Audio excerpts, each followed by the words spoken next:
Thank you. Thank you, Mr. Speaker, once again, for allowing me, pursuant to Standing Order number 30, to move a motion on adjournment of the County Assembly on definite matter of urgency.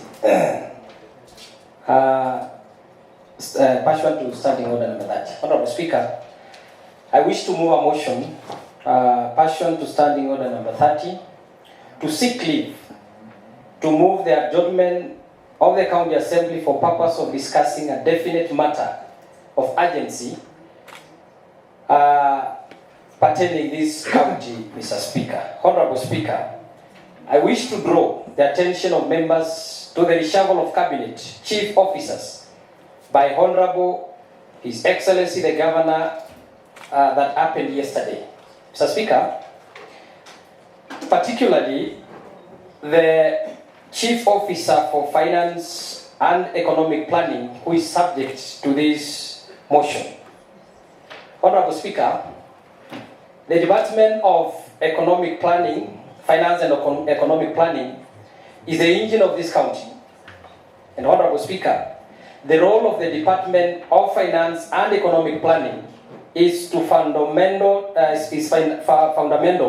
to be left in the reins of officers with no professionals and ethical capacity. Mr. Speaker, we are all aware of the responsibility given to the County Treasury.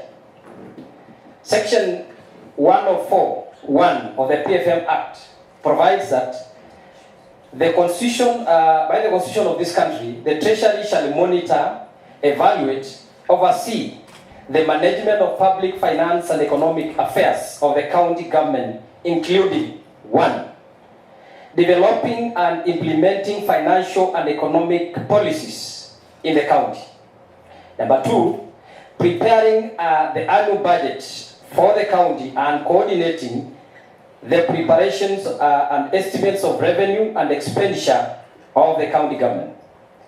Number 3, Mr. Speaker, coordinating the implementation of the budget and of the county government. The budget of the county government. Number 4, mobilizing resources for funding and budgetary requirements of the county government and putting in place mechanism to raise revenue and resources. Mr. Speaker, managing the county government's public debts and other obligations and developing a framework of debt control for the county. Mr. Speaker, it further gives the county treasury powers to consolidate the annual appropriation accounts and other financial statements of the county government in formal determined by the Accounting Standards Board. Honorable Speaker, it further gives powers to the county treasury acting as a custodian of inventory of the county government assets except where provided otherwise by the legislation or constitution. Ensure compliance with accounting standards prescribed and published by the Accounting Standards Board from time to time. Ensuring proper management and control of and accounting of finances of the county government and its entities in order to promote efficient and effective use of county budgetary resources.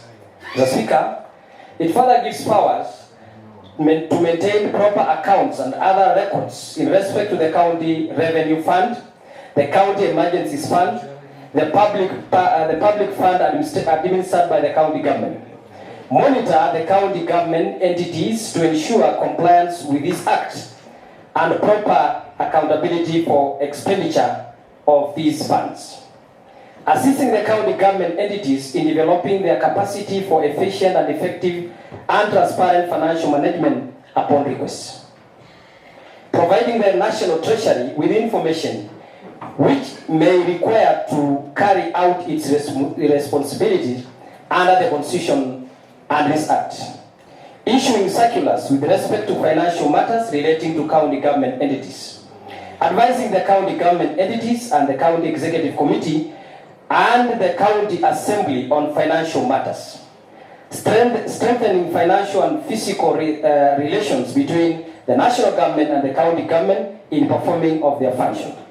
In reporting regularly to the county assembly on implementation of the annual budget and taking any other action to further the implementation of this act in relation to the county. Honorable Speaker, I wish to give a brief history and conduct and performance of this particular officer on the following grounds. 1. Professional conduct. Mr. Speaker, the professionalism of this nominee is questionable.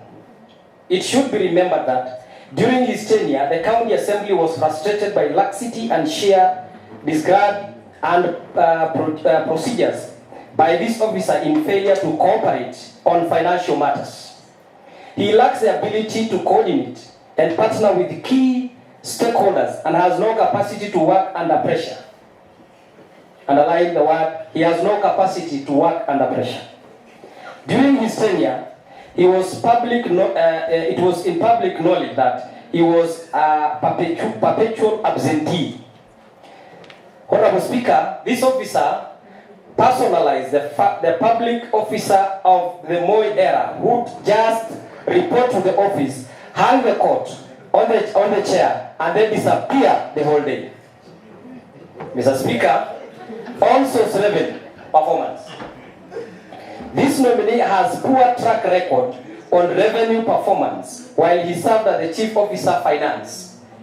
The overall revenue performance financial year 2019-2020 compared to 2018-2019 financial year declined.